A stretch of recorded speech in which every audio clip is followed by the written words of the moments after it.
Come on, baby, don't you wanna go? Come on, baby, don't you wanna go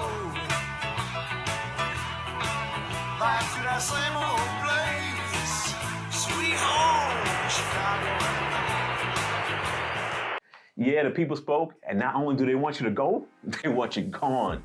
So it's been announced that Chicago's current mayor, Lori Lightfoot, she will not serve a second term as mayor of Chicago, as she just lost in the runoff between, it looks like Chicago's public schools CEO, Paul Vallis, and Cook County Commissioner, Brandon Johnson. Now, see, Lightfoot, she became mayor in Chicago, I believe, in 2019, from the previous mayor, Rahm Emanuel, who prior was a White House staffer for President Obama. So, in my opinion, Chicago, they just continue to have Democratic mayors, regardless how badly their local economy and law enforcement is performing. Therefore, I don't want to expect much of the change to happen after Lightfoot's gone, but hopefully I'm wrong. Hopefully. Now, if you recall, during 2019, there was a whole, reckoning going on in politics, especially with women. And that was mainly due to President Trump being elected as president in 2016, and the following year, the whole Supreme Court Justice Brett Kavanaugh case going on. So during the midterm elections of 2018, you had approximately about 255 seats that were open, and 106 of them were filled by women. That's over 40% of the seats in Congress that are filled by women. That's a lot.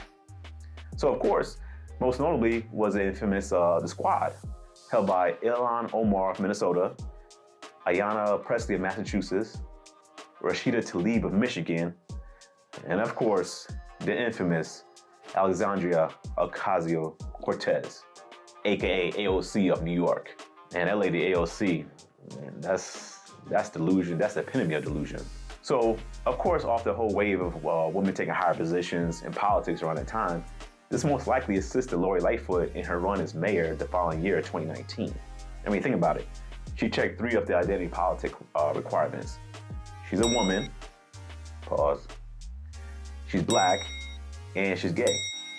Now, the great thing about identity politics is that not only can it be used on an offense to get a position that you want, but you can also use it as a defense when you're denied or lose such position. Take a look at this right here. Lori Lightfoot says she was treated unfairly due to her race and gender following the election loss.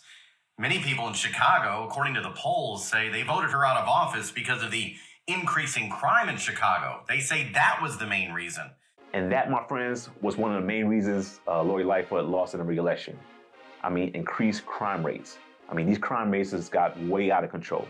Since Lightfoot took office in 2019, it has been reported that crime is basically spiked dramatically in 2020 and 2021, from 500 murders in 2019 to 776 and 804 in the next 2 years, respectively.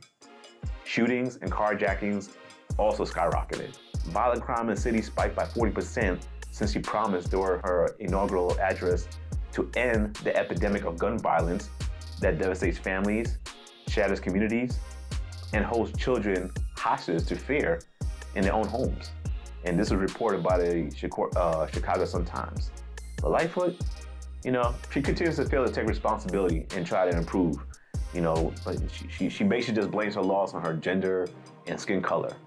It's ridiculous. But here's a local journalist questioning Mayor Lightfoot on her failures as a mayor, and she just gets very dismissive. Mayor Lightfoot, every time you have a press conference, you say crime is down. The economy is booming. Well, that's not true, but get your question, sir. Across the street, we had a police officer on duty, the victim of a hit and run. We have Michigan Avenue, the magnificent miles now referred to as the Mile of Fear. The Water Tower Place has thrown the keys back to the lender. They say they don't want to be in Chicago anymore. Real Chicagoans are asking me, how could you possibly even consider running for re-election as mayor of the city of Chicago after all the harm you've caused? Well, I disagree with you fundamentally, and I don't think I need to address and dignify your comments. Really? Really, Beetlejuice? Come on, man. But you know what? Yeah, can't really blame Mayor Lightfoot in that position because she had the opportunity to be so callous and rude and got no pushback. Because around that time, she implemented like a plan or a stance to only grant interviews to anyone that basically was not white. And she said the reason for implementing this plan was basically to advance diversity and inclusion. I mean, that would be racist as hell if it was done the other way around. But of course, you know, in this current society, what we're going through, whenever you question something or push back against a woman who also happens to be black and gay, you're afraid to be called racist, homophobic, misogynist, you know, a whole bunch of empty ad hominem attacks. I mean, this lady focused more on race, COVID lockdowns, TikTok videos, and a whole bunch of irrelevant things that did nothing to help the people of Chicago. So to me, she's getting what she deserves. And the people of Chicago have spoken. So to me, at the end of the day, you know, Lori Lightfoot, she's just one of the many pawns, you know, in politics. You know, particularly in this case, she's just a pawn of the Democratic Party. And I believe to them, she did a great job. And this will be evident based upon her next position, which I'm sure is gonna be somewhere in media or possibly somewhere in President Biden's administration. I mean, Lori Lightfoot, basically, she's just another, you know, black woman mayor to no longer hold her position. Kind of like Atlanta's former mayor, Keisha Lance Bottoms. What kind of name is that? But anyway, Keisha Lance Bottoms. Well, in her case, she didn't run again in 2022, and she just started working for the Biden administration. And coincidentally, she just announced that she's no longer going to be working within the White House. Odd. Seems like a lot of shuffling going on with black women in politics nowadays. Kamala? So people of Chicago, I'm happy for you at this moment.